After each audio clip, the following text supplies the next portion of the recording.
Who is most likely to break out as a star in the NBA this upcoming season? So we're in the offseason, and I was just thinking back to the finals, and one talking point I remember being during the finals was what role player can break out to be a star this upcoming season? How did we get here? Because Andrew Nemhard was going fucking federal all throughout the playoffs. I mean, a lot of the focus had came in the finals, especially after you hit Shea with that little 20 stuff. Ugh, in your face, what you up, boy?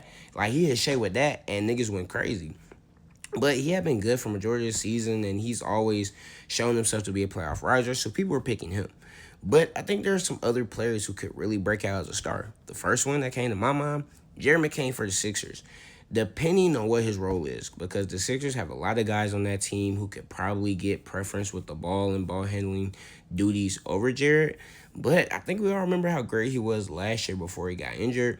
Maybe even with Embiid coming back and Paul George coming back, him and Tyrese take on more of a ball handling role, and he might thrive. Somebody else I was thinking about was Brandon Miller. Brandon Miller is a guy who he has been struggling with injuries, but we saw how great he peaked at Alabama. He had a very phenomenal one and done season, and he has showed a lot of flashes so far. So maybe this season he has some better connecting pieces next to him. He's going to come back. He's going to be healthy. Depending on how training camp goes, Brandon Miller could fuck around and emerge as a star too.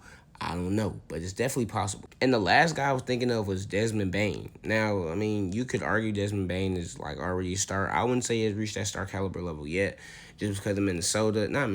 In Memphis, it was more predicated on Ja and Jaren.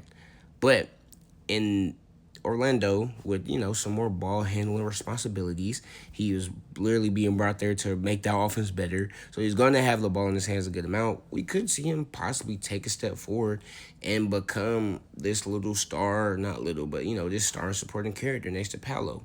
But I don't know though. Y'all let me know who y'all think it is going to be in the comments. These are just some players that I thought of off the top of my head.